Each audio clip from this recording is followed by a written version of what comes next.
नमस्कार, मैं डॉक्टर रमानिवास शर्मा रमन अपने यूट्यूब चैनल पर सभी बच्चों का, सभी लर्नर्स का, सभी व्यूअर्स का बहुत बहुत स्वागत है।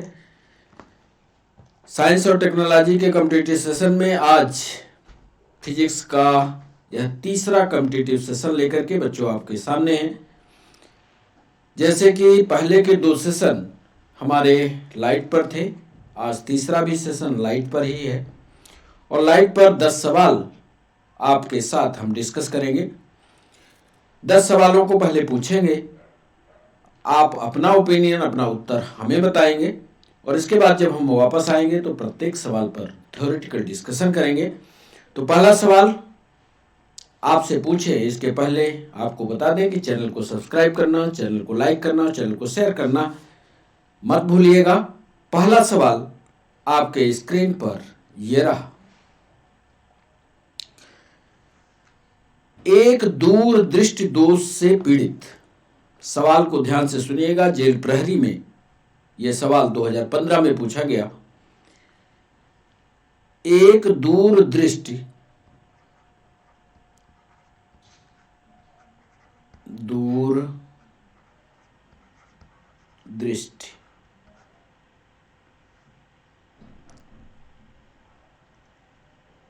दोष से पीड़ित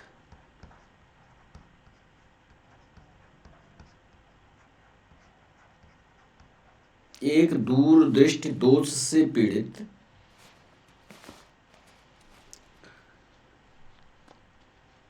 व्यक्ति को स्पष्ट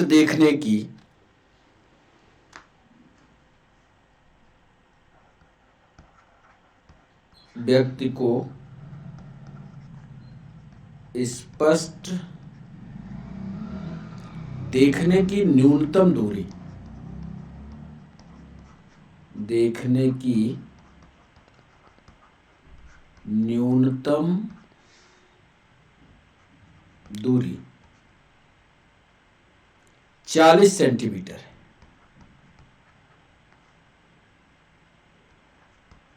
सवाल को आप धीरे से कैलकुलेट करते रहिएगा। वह इसे एक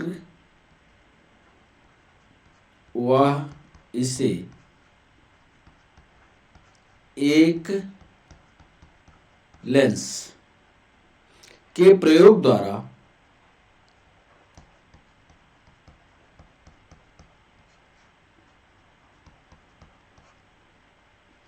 25 सेंटीमीटर तक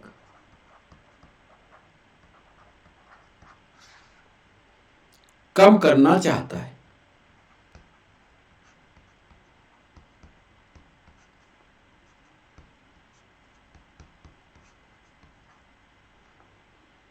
तो लेंस की फोकस दूरी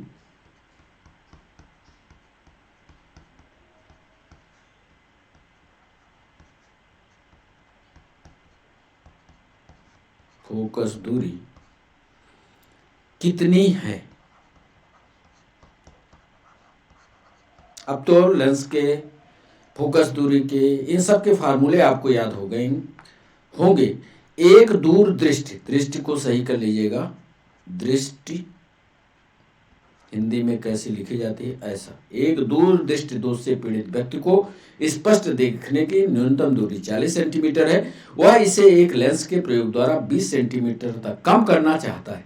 तो लेंस की फोकस दूरी कितनी है यह आपको बताना है। ए ऑप्शन दे रहे हैं प्लस 200/3 सेंटीमीटर। बी ऑप्शन दे रहे हैं माइनस 200/3 सेंटीमीटर। सी ऑप्शन दे रहे हैं प्लस 200 सेंटीमीटर और डी ऑप्शन दे रहे हैं माइनस 200 सेंटीमीटर। सही जवाब कमेंट सेक्शन में कीजिए। हम आपको वक्त दे रहे हैं इसको कैलकुलेट करने का। यदि आपने तत्काल कैलकुलेट किया तो सही जवाब आ जाएगा। ये तो पक्का है कि दूरदृष्टि का है तो प्लस पर इसका जवाब होगा। हिंट आपको दे देते हैं, कैलकुलेट करने की कोशिश कीजिए। यदि आपसे नहीं बनेगा तो इसका थ्योरेटिकल डिस्कशन हम लिख करके सवाल को लगा करके आपको समझाएंगे। दूसरा सवाल आपके स्क्रीन पर ये रहा। प्रकाश के नियमों के अनुसार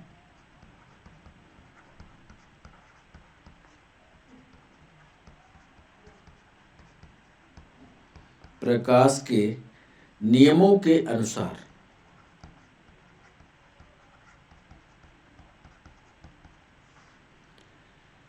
ये पीएनएसटी का सवाल। ए ऑप्शन दे रहे हैं आपतन कोण परावर्तन कोण के बराबर। आपतन कोण परावर्तन कोण के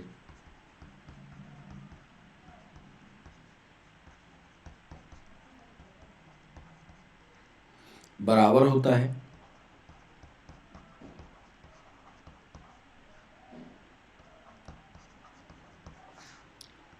बी ऑप्शन दे रहे हैं आपतन कोण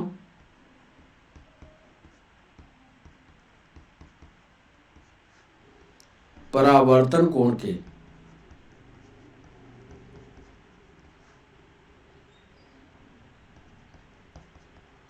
कम होता है।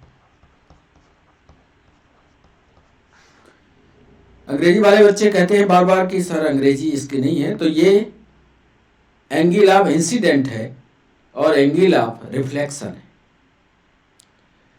ये प्रकाश के नियम है। प्रकाश के 2-3 नियम हैं, उसको कई बार थ्योरी पर हम अनअकैडमी के सेशन पर आपको पढ़ाए हैं। यहाँ भी प्रकाश के नियम आप जानते होंगे। हम प्रकाश के नियम के अनुसार पूछ रहे हैं आपतन कोण परावर्तन कोण के बराबर होगा, आपतन कोण परावर्तन कोण से कम होगा, आपतन कोण परावर्तन कोण से आपतन कोण परावर्तन कोण से ज्यादा होता है। और डी ऑप्शन दे रहे हैं इनमें से कोई नहीं।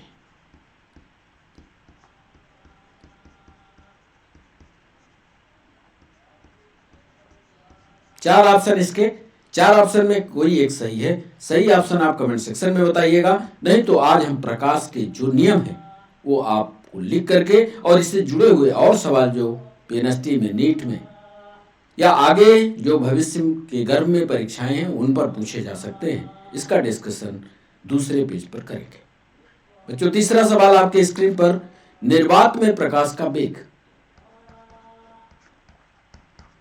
निर्वात में प्रकाश का वेग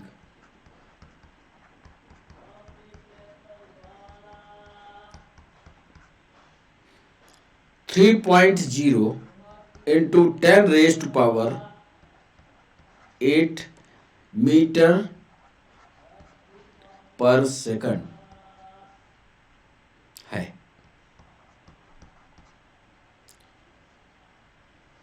मैथमेटिकल सवाल है ये, नीट में पूछा गया। एक पारदर्शक पदार्थ का, एक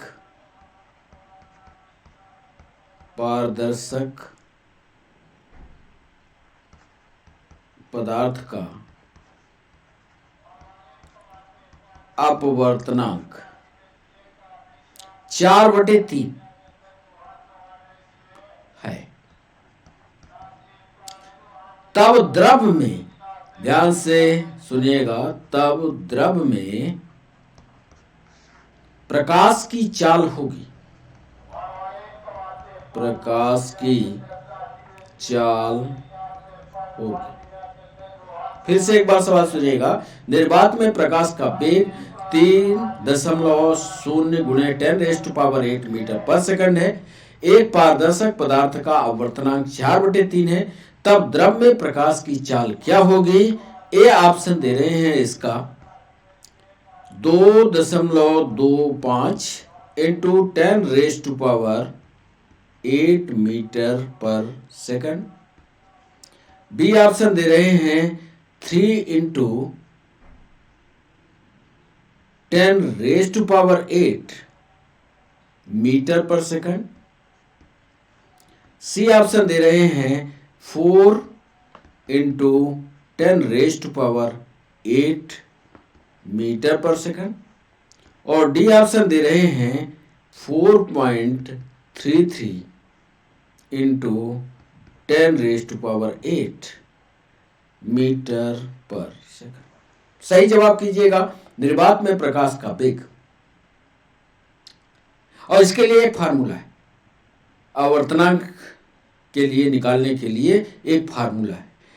ऐसे ही चाल निकालने के लिए एक फार्मूला है। ये चाल निकालने के लिए फार्मूला आपको पता होगा तो तुरंत इसको आप निकाल लेंगे। सही जवाब कमेंट सेक्शन में कीजिए, नहीं तो हम सवाल को तो बताएंगे ही आपको। चौथा सवाल आपके स्क्रीन पर, एक सामान्य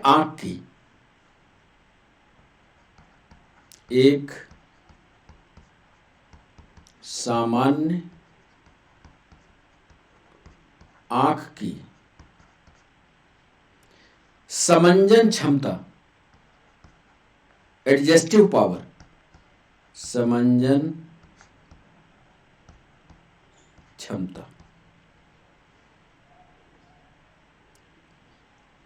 क्षमता का मतलब यहां समझा कर लिख देते हैं, आंख के लेंस की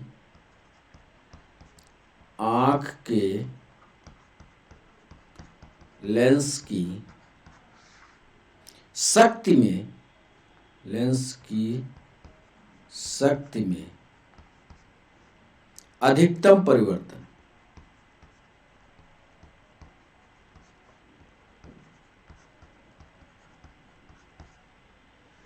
लगभग होता है।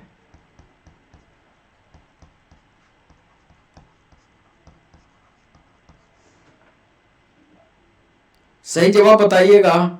ए ऑप्शन दे रहे हैं 1 डायोप्टर होता है, बी ऑप्शन दे रहे हैं 2 डायोप्टर होता है, सी ऑप्शन दे रहे हैं 3 डायोप्टर होता है और डी ऑप्शन दे रहे हैं 4 डायोप्टर होता है। यह सवाल वन रक्षक की और जेल प्रहरी की परीक्षा में पूछा गया है 2015 में। सही जवाब क्या होगा ये कमेंट सेक्शन में आप हमें बताइए, और नहीं तो इसका डिस्कशन हम थ्योरेटिकल करेंगे, आपको समझाएंगे। 5वां सवाल आपके स्क्रीन पर, हवा प्रत्यक्ष नहीं है। हवा प्रत्यक्ष नहीं है क्योंकि यह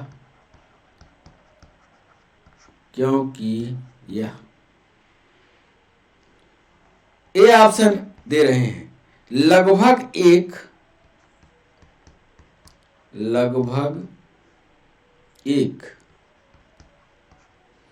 पूर्णतः पारदर्शी होती है।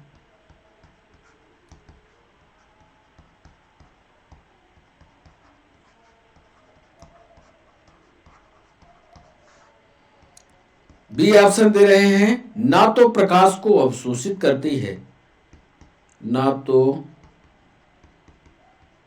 प्रकाश को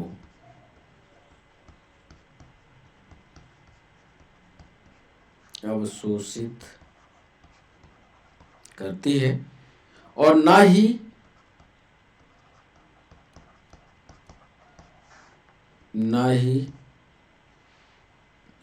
परावर्तित करती है।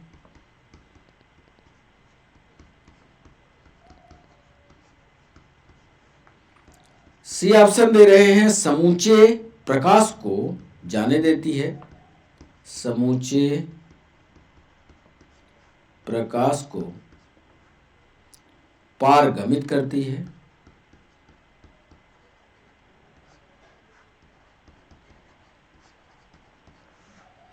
और डी ऑप्शन उपरोक्त सभी।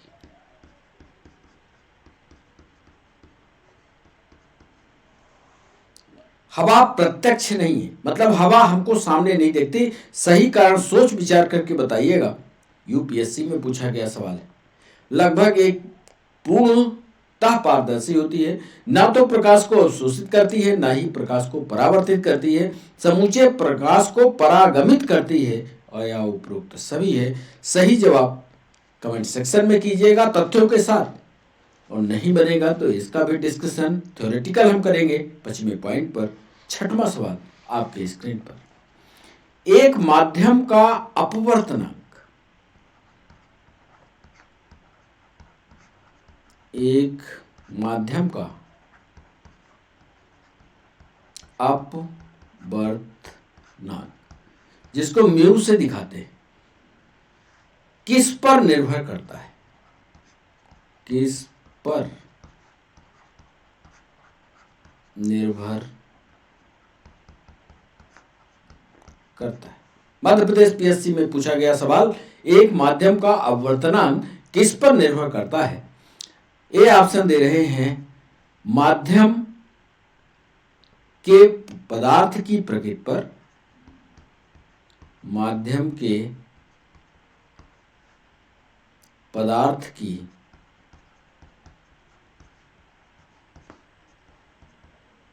प्रकृति पर। बी ऑप्शन दे रहे हैं माध्यम के प्रकाशीय घनत्व पर।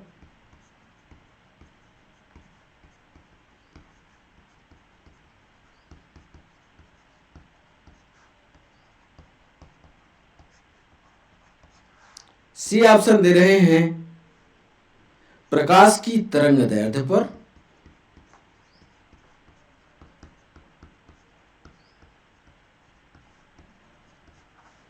और डी ऑप्शन दे रहे हैं इन सभी पर।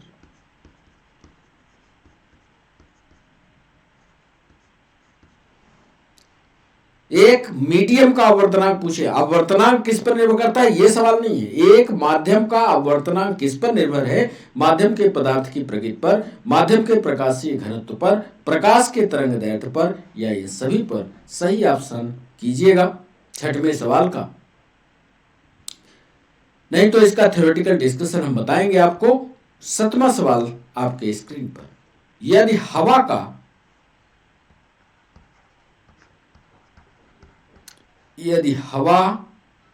यदि पानी का, यदि पानी का हवा के सापेक्ष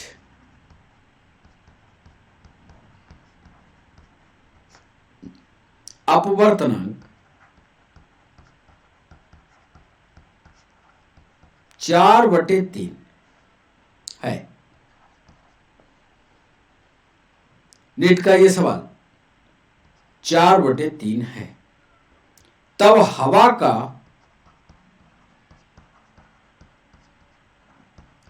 का पानी के सापेक्ष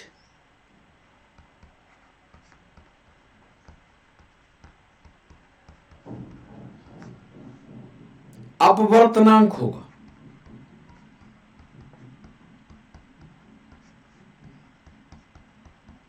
सवाल है, यदि पानी का हवा के सापेक्ष अपवर्तनांक 4/3 है, तब हवा का पानी के सापेक्ष अपवर्तनांक क्या होगा? ए ऑप्शन दे रहे हैं इसका 4×3, 4×3। बी ऑप्शन दे रहे हैं 3/4। सी ऑप्शन दे रहे हैं √4/3 और डी ऑप्शन दे रहे हैं √3/4। सही ऑप्शन कमेंट सेक्शन में करिए, सही जवाब बताइए, कैसे फार्मूले से लगाया ये आप हमको बताइए। और लीजिए 8वां सवाल, आंख के लेंस की फोकस दूरी, आंख के लेंस की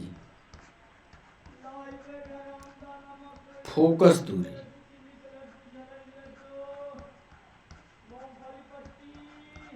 दूरी कैसे नियंत्रित की जाती है?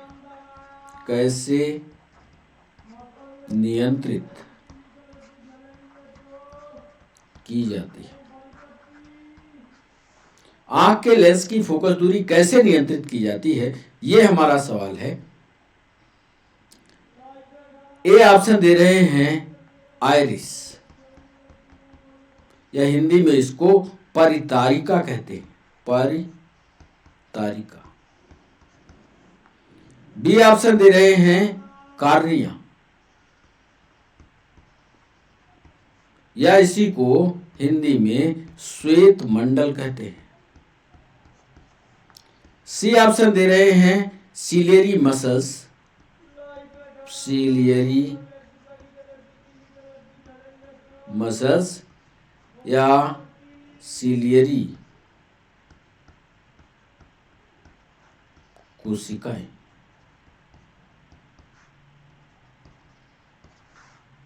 और डी ऑप्शन दे रहे हैं ऑप्टिकल नर्व,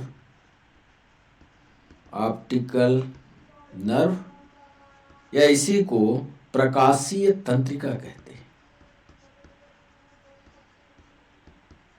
इससे जुड़े हुए कई सवाल पूछे गए और कई सवालों को आज हम डिस्कस करेंगे डिस्कशन पेज में, जिसको हमने थ्योरेटिकल डिस्कशन नंबर 8 दिया है। इस पर कई सवालों को एक साथ डिस्कस करेंगे। इसके लिए आप हमारे साथ लगातार क्लास में बने रहिएगा। 9वां सवाल आपके स्क्रीन पर, अदिश राशियों में जिसमें कोई दिशा नहीं होती, अदिश राशियों में, अदिश राशियों के बारे में क्या सत्य है?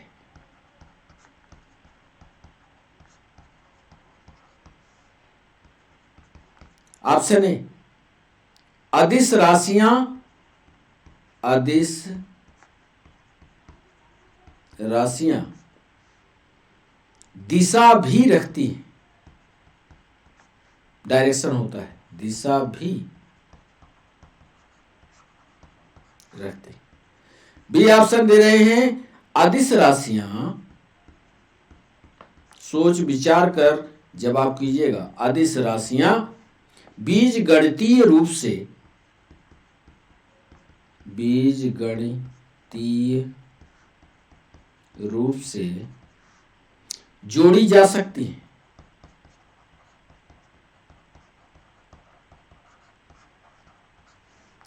सी ऑप्शन दे रहे हैं, अदिश योग के लिए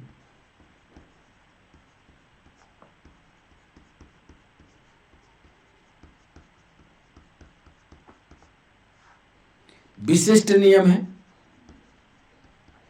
स्पेशलाइज्ड फार्मूले हैं, स्पेशलाइज्ड रेगुलेशन है, विशिष्ट नियम है।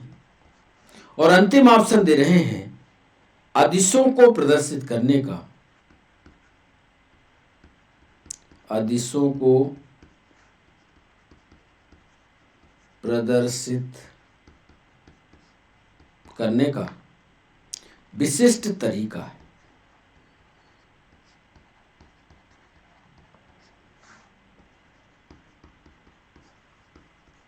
हमने सवाल पूछा, अदिश राशियों के बारे में क्या सत्य है? अदिश राशियां दिशा भी रखती हैं, अदिश राशियां बीजगणितीय रूप से जोड़ी जा सकती हैं, अदिश योग के लिए विशिष्ट नियम है, या चौथा ऑप्शन है, अदिशों को प्रदर्शित करने का विशिष्ट तरीका होता है। सही जवाब कमेंट सेक्शन में कीजिए। और आज के सेशन का अब अंतिम सवाल पूछने जा रहे हैं। अंतिम सवाल है, इसका भी थ्योरेटिकल डिस्कशन करेंगे। 10वां सवाल, प्रकाश दर्शाता है, प्रकाश दर्शाता है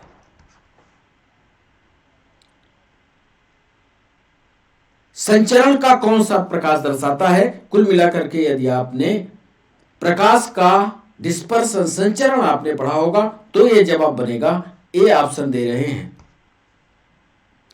व्यादृश्य संचरण, व्यादृश्य संचरण। बी ऑप्शन दे रहे हैं, वक्राकार, वक्राकार संचरण। सी ऑप्शन दे रहे हैं, सरल रेखीय संचरण। मतलब प्रकाश का गुण क्या है ये आपको सरल रेखीय संचरण। और डी ऑप्शन दे रहे हैं, इनमें से कोई नहीं। प्रकाश के गुण कौन से हैं? व्यादृश्य संचरण है, वक्राकार, मतलब प्रकाश चलता कैसे है। कुल मिलाकर के ये जवाब आपको बताना है। इसमें से कौन सा ऑप्शन सही है? ए सही है, बी सही है, सी सही है, डी सही है। सही ऑप्शन हमें सेलेक्ट करके बताइए कमेंट सेक्शन में, और नहीं तो इसका थ्योरेटिकल डिस्कशन हम लिखेंगे ही, आपको समझाएंगे ही। और कुल मिलाकर के 10 सवालों पर आपने कितने सही किए हैं, अब ये समय है आपको देखने का। तो आइए पहले सवाल पर चलते हैं। पहला सवाल हमने आपसे पूछा था कि एक दृष्टि दोष से पीड़ित व्यक्ति को स्पष्ट देखने की न्यूनतम दूरी 40 सेंटीमीटर है। वह इसे एक लेंस के प्रयोग द्वारा 20 सेंटीमीटर कम करना चाहता है। तो बच्चों इसका सही जवाब होगा, हमने कहा था प्लस पर ही उत्तर आएगा, तो इसका सही जवाब होगा प्लस 200/3 सेंटीमीटर। कैसे, ये देखिए। उस व्यक्ति को, पहली बात तो ये, उस व्यक्ति को जो कम करना चाहता है, उस व्यक्ति को एक ऐसे लेंस का प्रयोग करना चाहिए, एक ऐसे लेंस का प्रयोग करना चाहिए जिससे 25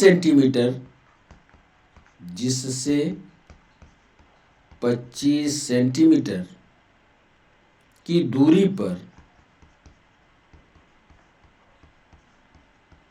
रखी वस्तु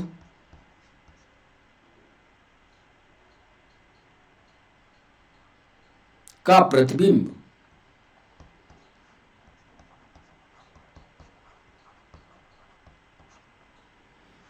40 सेंटीमीटर की दूरी पर, जैसा सवाल पूछा, 40 सेंटीमीटर की दूरी पर बन जाए,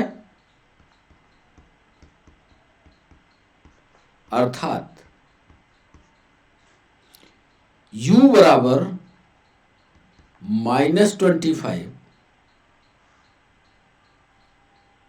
सेंटीमीटर तथा v बराबर -40 सेंटीमीटर।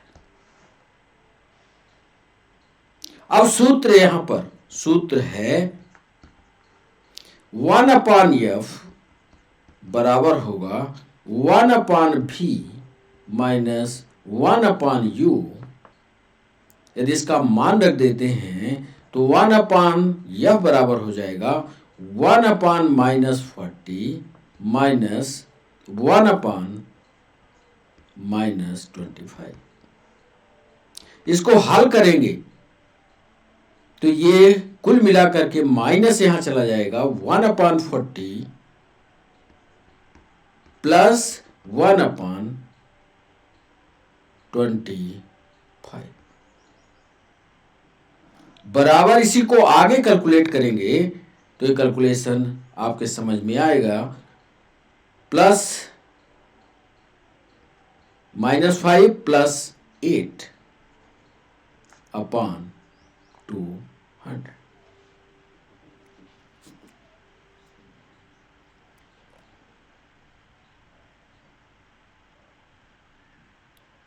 तो 1/f बराबर होगा 3/200, या इसी को लिख सकते हैं f बराबर प्लस 2/3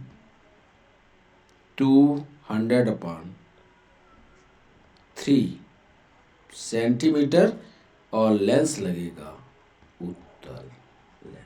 ये भी सवाल एक बार पूछा गया कि उपयोग किए जाने वाला लेंस कौन सा होगा, तो ये जवाब के लिए उत्तल लेंस याद रखिएगा। इस फार्मूले का उपयोग कीजिएगा कि उस व्यक्ति को ऐसे लेंस का प्रयोग करना चाहिए जिससे 25 सेंटीमीटर की दूरी पर रखी वस्तु का प्रतिबिंब 40 सेंटीमीटर की दूरी पर बन जाए। इस तरह से फार्मूले का इस्तेमाल कीजिए, फार्मूले का इस्तेमाल करके सही जवाब कर लीजिएगा। बच्चों दूसरा सवाल, प्रकाश के नियमों के अनुसार इसका सही जवाब होगा हमेशा आपतन कोण परावर्तन कोण के बराबर होता है। इस पर 3-4 सवाल पूछे गए, 3-4 सवालों का उत्तर एक साथ यहां पर लिखे देते हैं कि प्रकाश एक प्रकार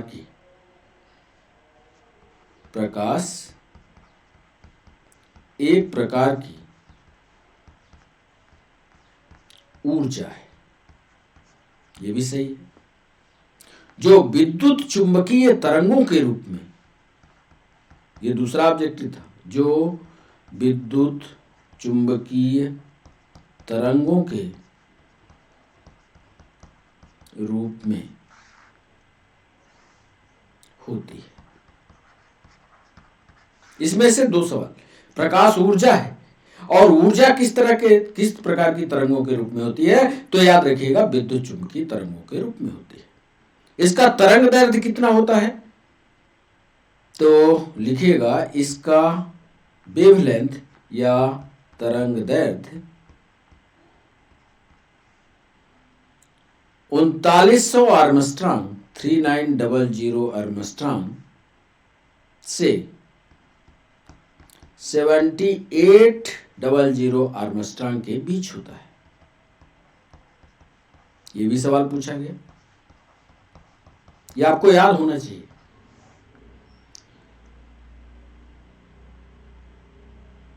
अब आपतित किरण, अभिलंब और परावर्तन कोण कहां बनेगा, ये चित्र के माध्यम से आपको दिखा देते हैं। मान लीजिए ये आधार है, अब कोई किरण यहां से टकराती है, ठीक, तो ये जो टकराई किरण, ये किरण कहलाती है आपतित किरण या इंसिडेंट रे, इसको अंग्रेजी में कहते हैं।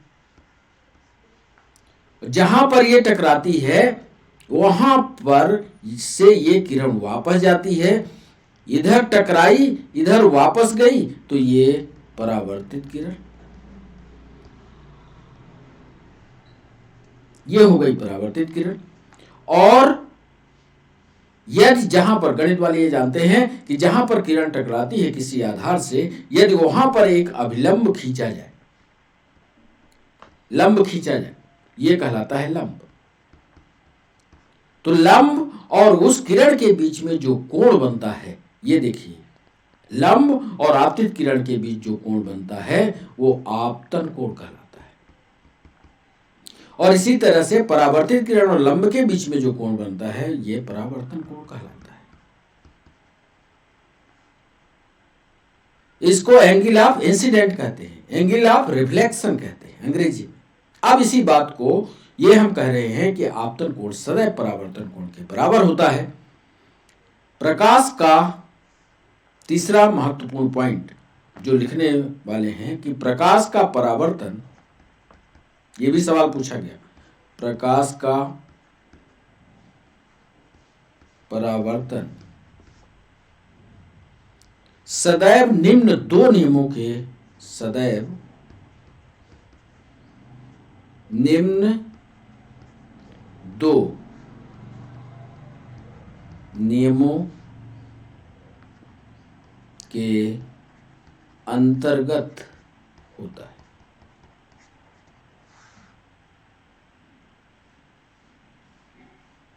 जिसे परावर्तन का नियम कहते हैं, जिसे परावर्तन का नियम कहते हैं। वो नियम आपको बता दें। पहला नियम क्या कहता है कि आपतन कोण, angle of incident and angle of reflecting या एंगल ऑफ रिफ्लेक्शन, परावर्तन कोण सदैव बराबर होते हैं। ये पहला नियम है, सदैव बराबर होते हैं। ये चित्र में भी आप देख रहे हो कि ये कोण और ये कोण हमेशा बराबर होंगे, तभी ये कोई वस्तु जो अब यहां से प्रकाशित है यहां पर दिखाई देगी।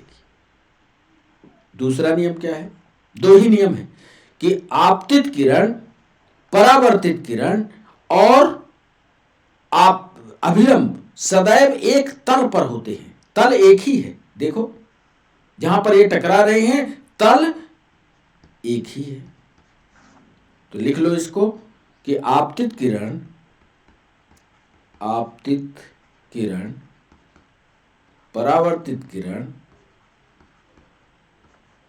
किरण तथा अभिलंब सदैव एक ही तल में होते हैं।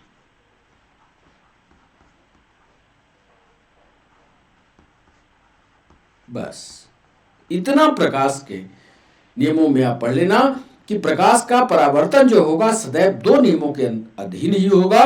पहला अधीन होगा कि आपतन कोण परावर्तन कोण के सदैव बराबर होगा और जहां पर ये टकराएंगे या जिस तल से टकराएंगे वो तल समान होगा, चाहे वह विलंब का तल हो, चाहे आपतित किरण का तल हो, चाहे परावर्तित किरण का हो। बच्चों तीसरा सवाल, निर्वात में प्रकाश का वेग ये है। एक पारदर्शक पदार्थ का आवर्तनांक 4/3 है। अब इसको निकालने के लिए, प्रकाश की चाल को निकालने के लिए पहले विस्तार से इसको समझने की कोशिश करो। इसका सही जवाब होगा तीसरे सवाल का 2.25 इंटू 10⁸ मीटर पर सेकंड। कैसे इसका जवाब ये सही होगा, ये देखिए। म्यू बराबर होता है अवर्तनांक बराबर होता है c/v। अब यदि इसका वेग निकालना है, चाल निकालना है, तो यहां पर v बराबर निकालेंगे तो c/μ हो जाएगा, क्योंकि दो चीजें हमको दी हुई हैं। c बराबर दिया हुआ है 3 गुणे, ये प्रकाश का वेग है, 10⁸ मीटर पर सेकंड और म्यू बराबर दिया हुआ है 4/3 या इसी को लिख सकते हैं 1.33। इसको इसमें भाग दोगे तो 1.33 आएगा। अब इसको फार्मूले पर रख लें कि v बराबर हम जानते हैं कि c/μ होता है, तो c की वैल्यू यहां रख लें 3 इंटू 10⁸ 8/1.33 और जब इस फार्मूले से निकालोगे तो उत्तर आपका 2.25 इंटू 10⁸ मीटर पर सेकंड। इस तरह से इस सवाल को करिएगा। चौथा सवाल, एक सामान्य आंख की समंजन क्षमता। आंख के लेंस की शक्ति में अधिकतम परिवर्तन लगभग कितना होगा, तो लगभग यह 4D में होगा। कैसे होगा ये हम आपको लेकर के यहां समझाते हैं। आंख की वह क्षमता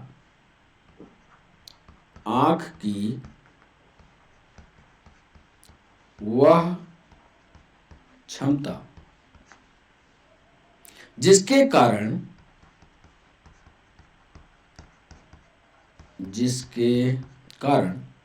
नेत्र लेंस की फोकस दूरी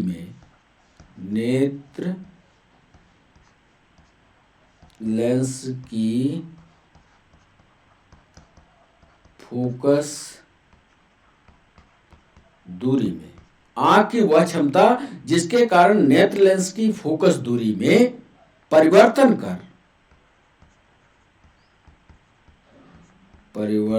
कर दूर और नजदीक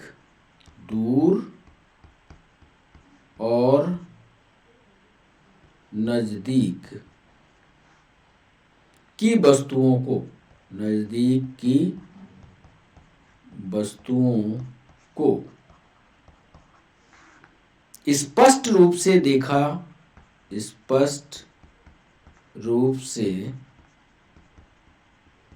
देखा जा सकता है। आंख की समंजन क्षमता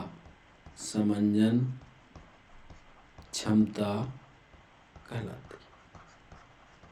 आप चाहो तो इसको समंजन क्षमता की परिभाषा याद कर सकते हो। पीएससी वाले बच्चे, ये एक बार समंजन क्षमता पर लिखने को आया था आंसर राइटिंग के सेशन में। तो समंजन क्षमता आंख की वह क्षमता है जिसके कारण नेत्र लेंस की फोकस दूरी में परिवर्तन कर दूर और नजदीक की वस्तुओं को स्पष्ट रूप से देखा जा सकता है। ठीक, दूसरे पॉइंट में, ये पहला पॉइंट हो गया। दूसरे पॉइंट में लिख लो कि आंख की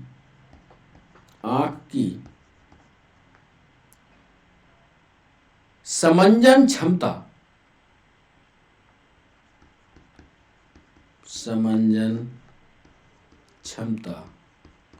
4D होती है। ये किताबों पर लिखा हुआ है, तो इसको याद कर लो कि इसके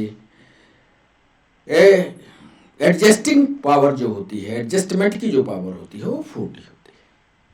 5वां सवाल हमने पूछा, हवा प्रत्यक्ष नहीं, क्योंकि यह इसका सही जवाब होगा ये तीनों के तीनों कारण पूर्णतः पारदर्शी होती है, ना तो प्रकाश को अवशोषित करती है और ना ही परावर्तित करती है, समूचे प्रकाश को परिगमित करती है। हवा की बात कर रहे हैं। अब इसका विस्तार से, हवा, पहली बात, हवा पूर्णतः पारदर्शी होती है, पूर्णतः पारदर्शी होती है।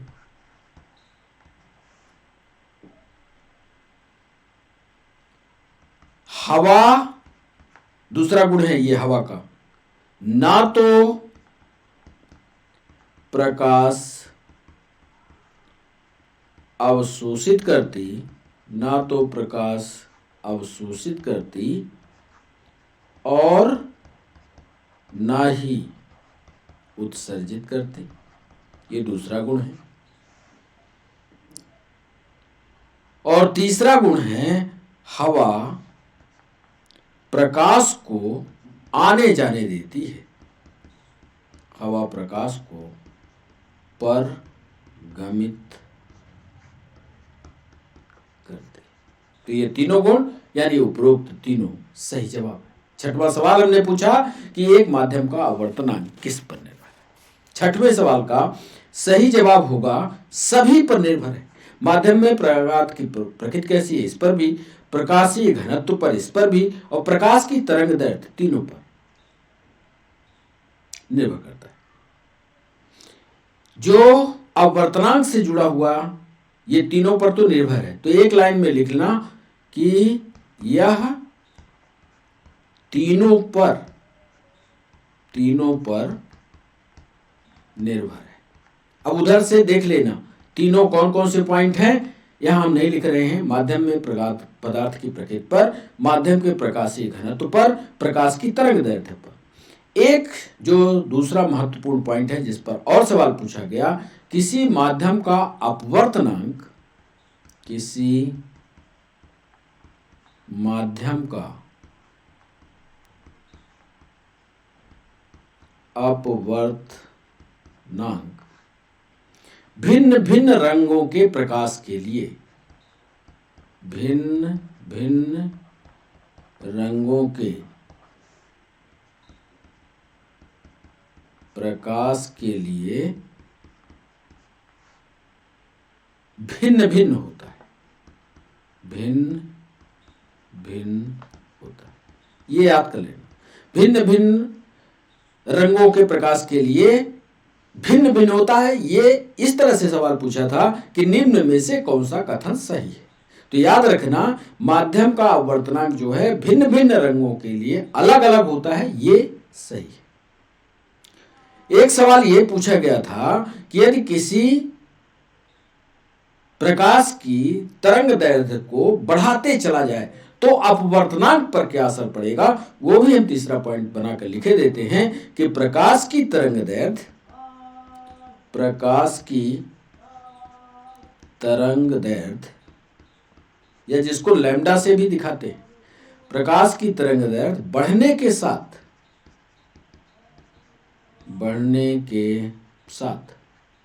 अपवर्तनांक का मान, अपवर्तनांक का मान कम होता जाता है।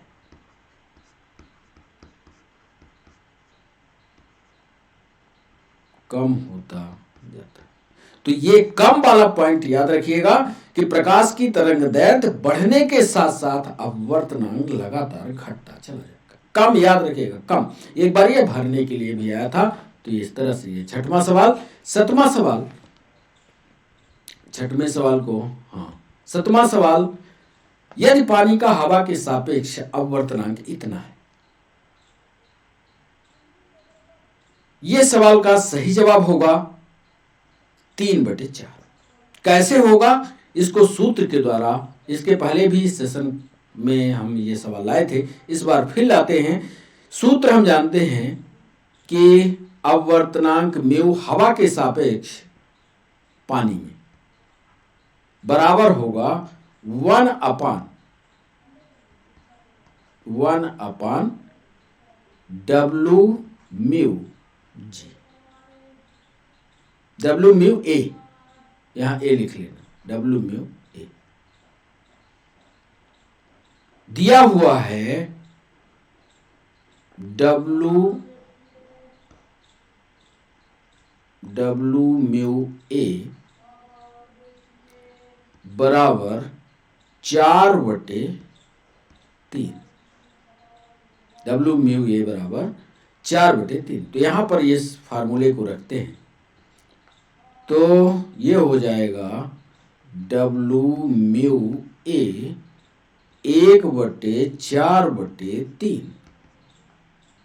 इसको यदि सही ढंग से रखोगे तो A/μW बराबर हो जाएगा 3/4। तो इसका सही जवाब होगा 3/4। चलिए 8वें सवाल में आंख के लेंस की फोकस दूरी कैसे नियंत्रित की जाती है, इसको नियंत्रित करने वाले आंखें का कौन सा भाग होता है, ये यहां पर बताना है। तो इसका सही जवाब होगा सिलियरी मसल्स, सिलियरी कोशिका, सिलियरी पेशी युक्त कोशिका, पेशी युक्त कोशिका कैसे होती हैं, इसको विस्तार से बायोलॉजी का ये सवाल। आंख एक, जितने सवाल पूछे गए उनको टू द पॉइंट। आंख एक प्राकृतिक प्रकाशिक यंत्र है, प्रकाशिक यंत्र। आंख की रेटिना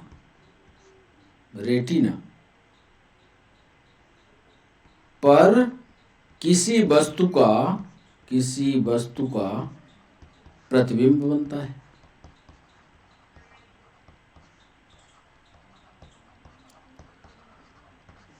यह भी सवाल पूछा गया कि आंख का प्रतिबिंब बनता कहां है, याद रखना रेटिना पर बनता है। तीसरा एक सवाल पूछा गया कि मनुष्य तथा अन्य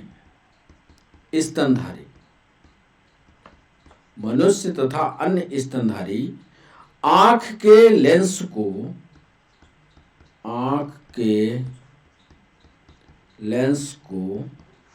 सिलियरी पेशियां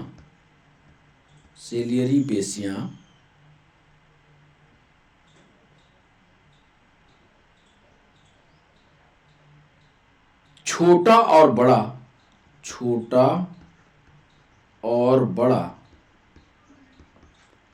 कर सकते हैं।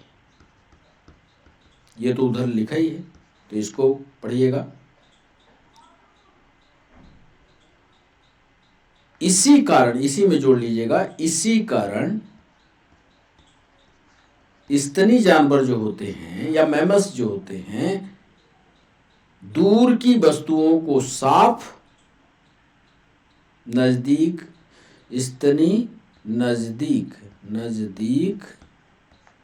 तथा दूर की वस्तुओं को साफ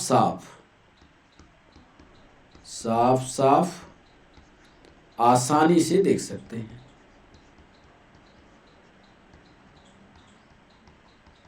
क्योंकि लेंस को छोटा और बड़ा कर सकता है। मान लीजिए किसी वस्तु को पास देखना है तो सिलियरी मसल अलग काम करेगी। मान लीजिए वस्तु दूरी है तो सिलियरी मसल लेंस के साइज को बढ़ाएगी, घटाएगी और दूर की वस्तु को भी देख लेगी।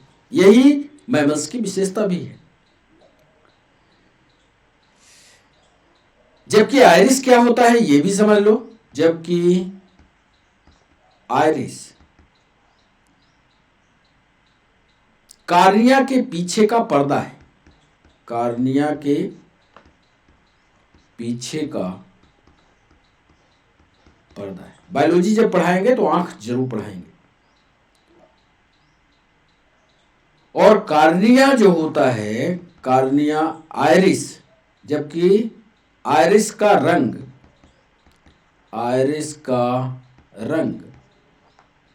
विभिन्न व्यक्तियों के लिए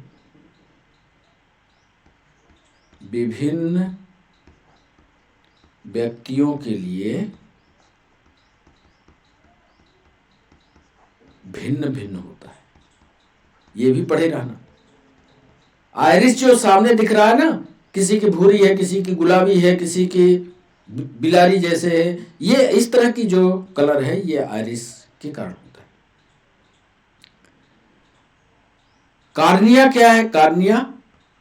कार्निया पूरी आंख ही पढ़ लो यहां पर। कार्निया दृष्टि पटल के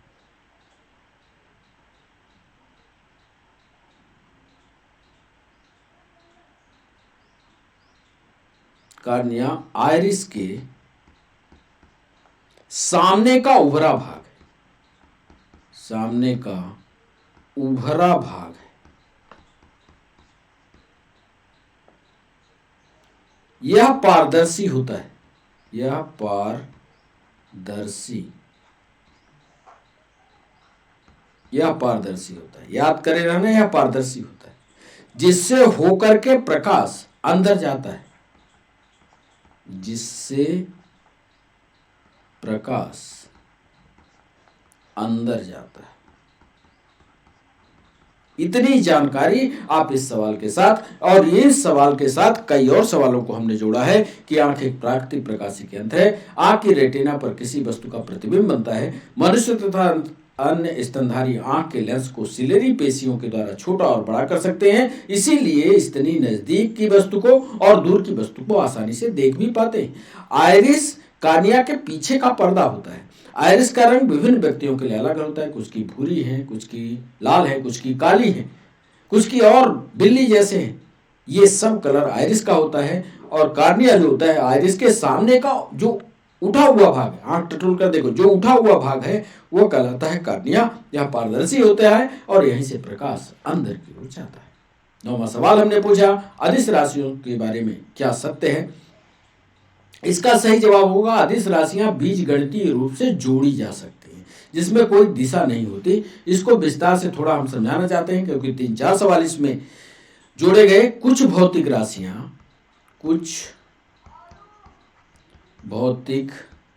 राशियां जैसे द्रव्यमान, जैसे चाल, जैसे आयतन,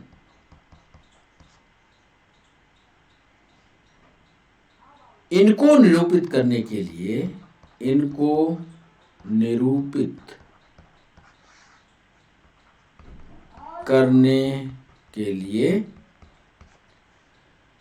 केवल परिमाण की आवश्यकता नहीं होती। केवल परिमाण की आवश्यकता नहीं होती।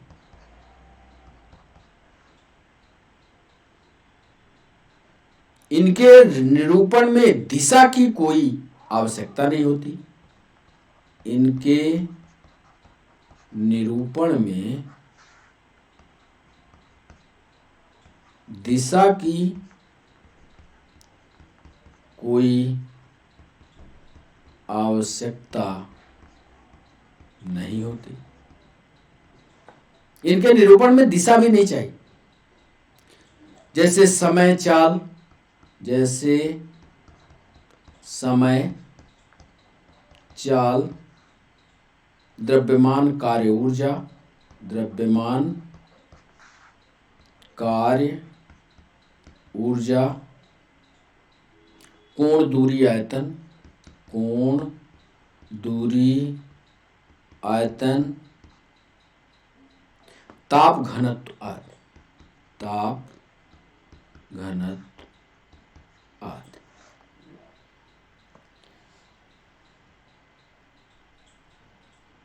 जिन भौतिक, एक स्टेप तो ये हो गया, जिन भौतिक राशियों को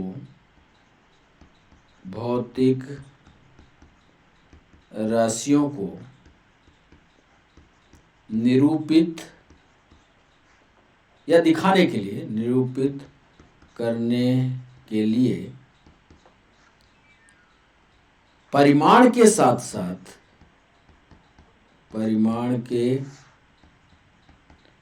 साथ दिशा की भी आवश्यकता होती है, वो हैं कौन कौन सी हैं? इन्हीं को सदिश कहा जाता है। ये अदिश की परिभाषा होगी बच्चों, अदिश, और ये परिभाषा सदिश की होगी। उदाहरण तौर पर जैसे संवेग, जैसे आवेग, ये सब सवाल पढ़े रहना, कौन सी अदिश है कौन सी सदिश है, पटवारी की परीक्षा क्यों न हो ये पूछ सकता है। वेग, बल, विस्थापन, विद्युत क्षेत्र और भार, तो ये इसमें परिमाण के साथ साथ दिशा की भी जरूरत होती है। बच्चों, आज के सेशन का अंतिम सवाल प्रकाश दर्शाता है। 10वां सवाल जो हमने पूछा था उसका सही जवाब आपने किया होगा, नहीं किया तो हम बताते हैं इसका सही जवाब क्या होगा 10वें सवाल का। और 10वें सरल रेखीय संचरण दिखाता है। कई बार हमने चित्र बना करके आपको, एक सीधी रेखा में चलता है कुल मिलाकर के, प्रकाश का यह गुण है। इसको प्रकाश ऊर्जा है, अभी हमने पढ़ा विद्युत चुंबकीय तरंग के द्वारा वह संचरित होता है, ये भी पढ़ा। अब ये बता दें कि विद्युत चुंबकीय जो तरंगे होती हैं वो कैसी होती हैं, किस प्रकार की होती हैं, यही ये लिखने वाले हैं। ये भी सवाल पूछा गया कि विद्युत चुंबकीय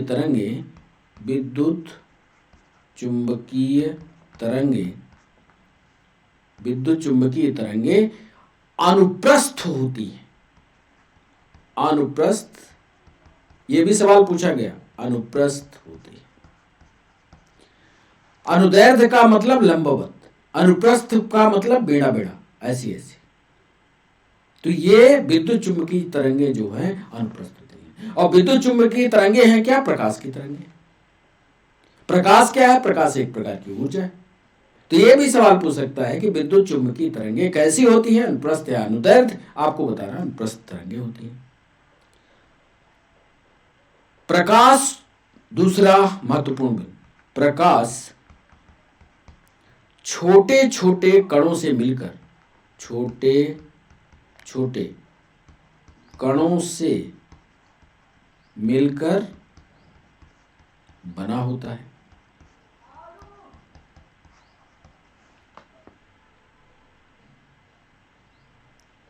और ये कण प्रकाश स्रोत से, और ये कण प्रकाश स्रोत से निकलकर धारा के रूप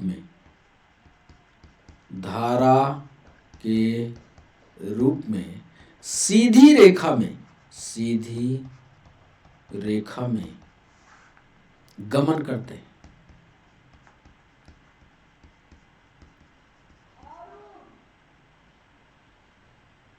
प्रकाश वायु की अपेक्षा, तीसरा पॉइंट, ये भी सवाल पूछा गया, प्रकाश वायु की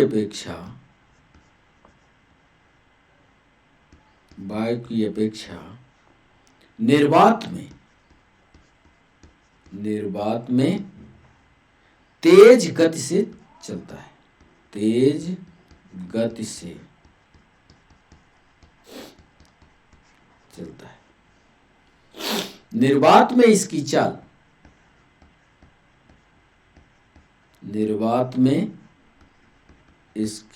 ये भी सवाल पूछा गया है, निर्वात में इसकी चाल 3 × 10⁸ मीटर पर सेकंड। 4 पॉइंट, एक सवाल के साथ 4 सवाल को भी पढ़िएगा कि विद्युत चुंबकीय प्रकाश ऊर्जा है, प्रकाश विद्युत चुंबकीय तरंगों के रूप में है। विद्युत चुंबकीय तरंगे अनुप्रस्थ तरंगे होती हैं। प्रकाश छोटे छोटे कणों से मिलकर के बनता है और ये कण प्रकाश स्रोत से जब निकलते हैं, जैसे ये मान लीजिए मोमबत्ती की लौ यहां पर जल रही है, तो ये कण जो निकलते हैं ये सरल रेखीय धारा में इस तरह से प्रकाश निकलते हैं, सरल रेखीय धारा में निकलते हैं। प्रकाश वायु की अपेक्षा निर्वात में तेजी से चलता है क्योंकि कोई टकराहट नहीं होती, निर्वात में कोई माध्यम नहीं बनता, निर्वात में इसकी चाल 3 × 10⁸ होती है। तो इस तरह से 10 सवाल सही हुए, 10 सवाल पूरे होते हैं। बच्चों आप ये बताना कि आपके कितने सवाल सही हुए। डिस्कशन कैसा लगा ये जरूर आप कमेंट सेक्शन में बताइएगा। आप हमारे साथ जुड़े आज के सेशन में, इसके लिए आप सभी बच्चों का बहुत बहुत शुक्रिया। फिर मिलते हैं नए सेशन के साथ, तब तक के लिए बच्चों बाय बाय, नमस्कार।